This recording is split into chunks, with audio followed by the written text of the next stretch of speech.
Umwami wacu Yesu Kristo yongera ashimwe bene data nshuti z'umusaraba, abo dusangiye gucungurwa kubonerwa muri Kristo Yesu umwami wacu.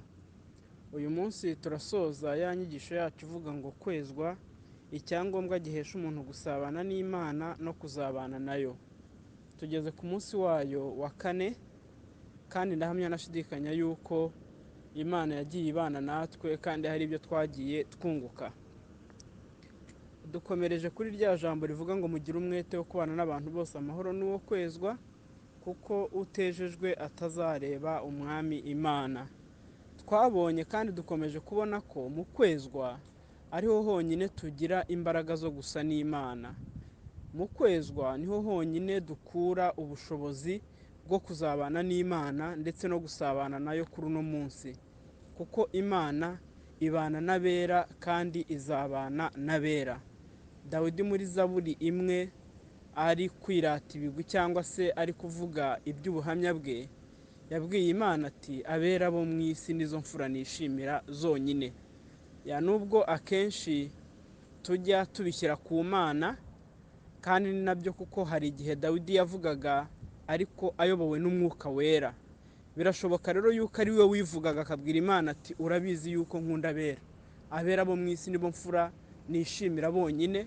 Cyangwa se birashoboka yuko yavuze mu ruhande rw'Imana, akaba yari ariho atubwira ko Imana ivugiye muri we yuko abera bo mu isi arizo mfura nayo yishimira, kandi koko ni ukuri abera bo mu isi bishimirwa n'abera bagenzi babo kandi bakishimirwa n'Imana yaremye ijuru n'isi.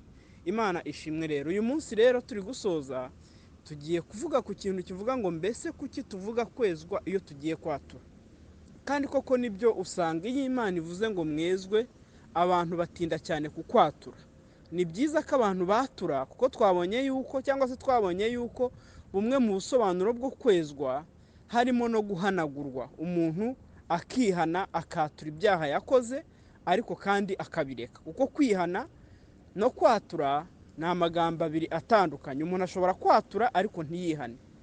Ariko iyo habayeho kwihana kwiza, habaho no kwatura. Kuko kwatura ni ugusubiza ibintu mu buryo umuntu yamaze kwangiza cyangwa se yamaze kwica. Ntabwo rero nari busoze ntavuze kuri iki kintu tumenyereye cyane cyane mu matorero ya Gipantekote n'ahandi hose bajya bakora uyu murimo wo kwatura. Uku kwatura rero nabyita ko ari uguhinduka rwose, ariko ukanasubiza ibintu mu buryo iyo bishoboka. Urugero, niba warahemukiye abantu, muri kwa kwatura kwawe ugomba nabo kubaturira ukabasaba imbabazi. Niba kandi waribye ubifitiye ubushobozi, muri kwa kwatura kwawe uba ugomba kugenda ugasubiza ibyo wibye.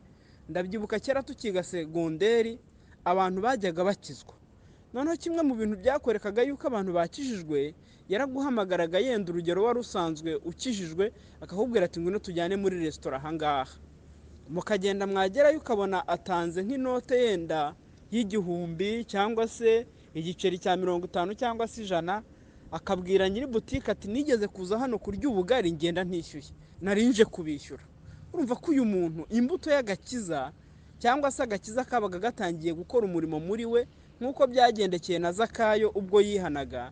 Bibiliya iratubwira ngo yahise yaturira Yesu, aramubwira ati ubu abo nibye ndabakubira 4. Kandi umuntu w'umukene duturanye cyangwa se umukene, nabo ndabaha 1/2 cy'umugabane wanjye ndakibaha. Agakiza kari kariho gaproduiza cyangwa se kera imbuto mu mutima wa Zakayo. Ni nako rero umukristo akwiriye kuba. Ikindi, ntabwo uba ukwiriye guhemukira umuntu umwe ngo waturire uwundi. Natanze urugero rw'umuntu umwe hano, ariko washyiraho n'izina ry'undi muntu. Ntabwo nkwiriye guhemukira runaka ngo nindangiza naturire runaka wundi, ahubwo uwo nahemukiye niwe nkwiriye gusanga tukigorora. Yesu yaravuze ngo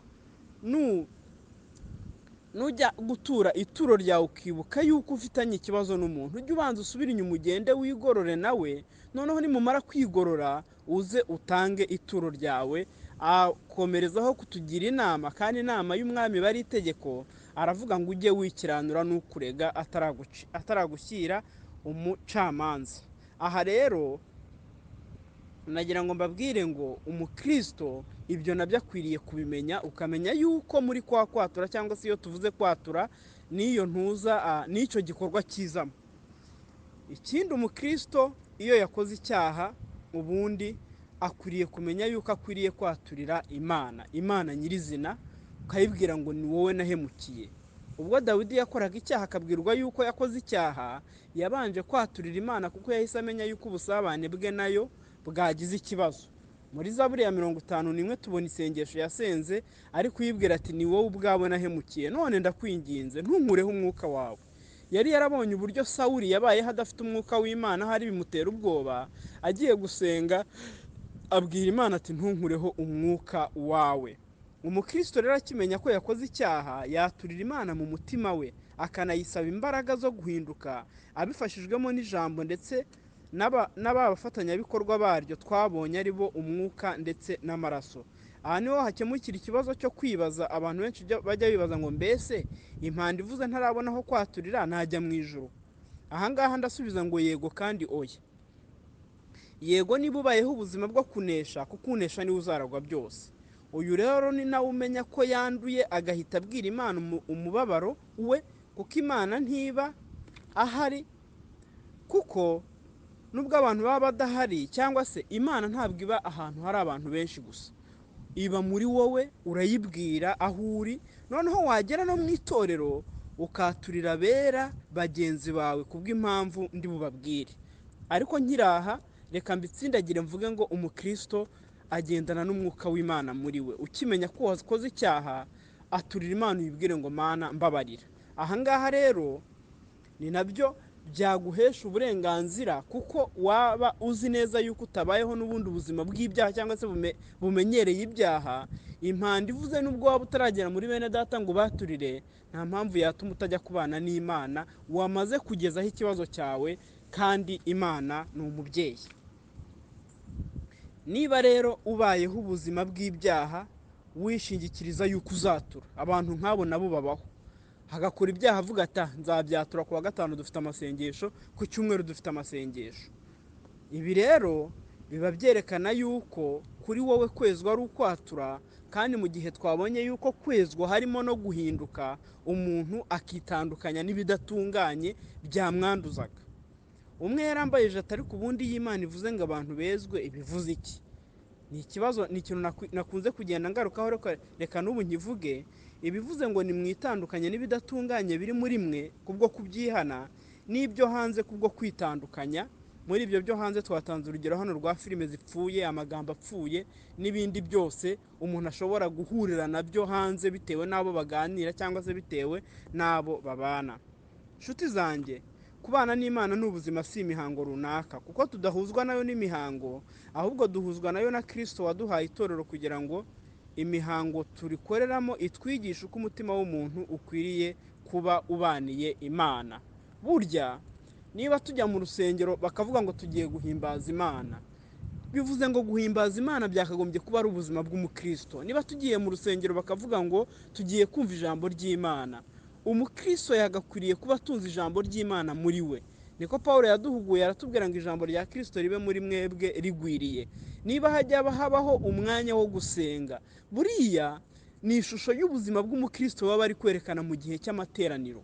Niba biriya bintu bitaba muri wowe, ubwo waba uri umukristo wo ku cyumweru, kandi ntabwo waba uri umukristo w'umunsi umwe ngo wumve ufite ibyiringiro byo kuzabana n'Imana ibihe byose. Imana rero ibikurinde. Ntabwo rero bishoboka yuko wabasha kwihanira abantu niba utazi kwihanira Imana, kuko akenshi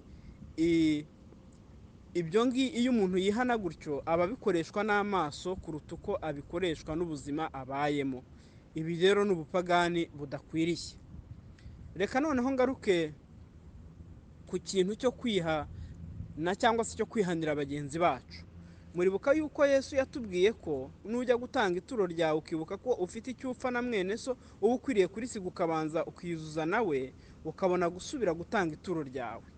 Ibi bivuze ko umurimo ukorera Imana ugomba kuwutegura iminsi yose kugira ngo icyo uyituye kinyure umutima wayo, kuko Yesu ntiyiganiriraga. hari abantu bavuga bati buriya Yesu yarakabyaga, none se waba ugiye mu materaniro koko ukagaruka? Ntabwo Yesu yiganiriraga, ahubwo ubuzima tubayemo bugomba kuba ari ubuzima bugaragaza yuko isaha iyo ari yo yose dushobora kujya mu ijuru. Ntuzagirane n'umuntu ikibazo rero ngo bwire utagikemuye, ku buryo ku cyumweru hakugereraho cyangwa se n'undi munsi uwo ari wo wose w'amateraniro cyangwa se wo gutura, ngo wumve yuko ufite ipfunwe ryo kujya gutura Imana icyo ukwiriye kuyitura, uretse yuko igikomeye twatuye Imana cyangwa se dutura Imana ari imitima yacu. Ujye uhora iteka ryose witeguye yuko impanda yavuga ukajya kubana n'Imana. Haleluya. Kwatura rero ni uburyo bumwe nk'uko twabivuze umuntu yigorora n'abo yahemukiye, haba muri rusange se cyangwa se mu buryo bw'umwihariko, ariko cyane cyane ni uburyo bumwe umuntu yigorora n'Imana akayibwira ngo mbabarira, Imana ikamubabarira. Ikindi rero twavuga muri iyi nyigisho, ninde ukwiriye kwaturirwa kandi kuki ari byiza kwaturira itorero? Nk'uko nabivuze turi gutangira, iyo umuntu akoze ikintu atazi impamvu yacyo agikora nabi, cyangwa se akaba atagikora kubera ko nyine atazi umumaro wacyo. Kwatura ubundi nk'uko twabivuze, umuntu wa mbere ukwiriye kwaturirwa ni Imana. Munyihanganire nkoresheje ijambo rivuze ngo umuntu, nubwo tuzi neza yuko Imana atari umuntu, ariko niyo ya mbere ikwiriye kwaturirwa kuko yo ibana natwe kandi tubanira nayo mu bitekerezo, kandi mu bitekerezo nta muntu waguhagarika. Kabiri, ni umuntu wahemukiwe iyo ahari. Iyo umuntu wahemukiye ahari, ni byiza yuko ugenda ukamwaturira ukamubwira ibyo wamuhemukiyemo, ariko iyo ubona nanone bidashoboka byateza ibindi bibazo, biba byiza yuko usaba ubujyanama. Noneho gatatu, ni itorero. Reka mbabwire impamvu twaturira mu itorero nazo, kugira ngo nabyo tujye tubikora tuzi impamvu zabyo, kuko dukwiriye kujya dukora ibintu ariko tuzi impamvu zabyo, tuzi n'icyatumye Imana isaba abantu kubikora. Impamvu rero dukwiriye kwaturira itorero, murabizi ko kubwira abantu ibyaha wakoze ntacyo byabamarira ubundi, ariko bishobora kugira umumaro mu gihe cyose wo kugusengera ngo Imana iguhe imbaraga zo kunesha. Icyo ni kimwe Yakobo yaravuze ngo mwaturirane ibyaha byanyu kandi musabirane kugira ngo mukizwe. Haba harimo intego ituma yo gusabirana kugira ngo dusengerane, kuko tuzi neza umumaro w'amasengesho. Ikindi cya kabiri, abari bagufiteho ikibazo iyo byamenyekanye nabo barabohoka, kuko baravuga bati wa muntu yarihannye kandi Imana yaramubabariye, nabo bakakubabarira bakakubohokaho. Ikindi cya gatatu, iyo twaturiye ahantu hari abantu bo kwizerwa, batugira inama z'uburyo twanesha. Hari ibintu umuntu anesha bitewe n'uko yagiriwe inama. Urugero, uramutse uhuye n'icyaha nk'icyo Yosefu yahuye nacyo, ugirwa inama ukavuga uti ubutaha nibyongera kukubaho uzakore nk'icyo Yosefu yakoze, uzirukanka, nawe niba ngombwa uzahunge. Ahantu rero, iyo twaturiye ahantu muri bene data bo kwizerwa, batugira inama zihuye n'ibyanditswe, kuko iyo niyo usomye Bibiliya ugenda ubonamo inama zigenda zigirwa ibyiciro. Habamo inama zigirwa abubatse, habamo inama zigirwa abapfakazi, gutyo gutyo gutyo. Hari ikintu rero ushobora kwatura, umushumba yaba ahari cyangwa se undi mukristo wese ukuze akamenya ko ukeneye inama y'umwihariko, akaguhamagara akakubwira ati ubutaha ujye witwara gutya na gutya, usenge gutya, wirinde gutya, uzanesha.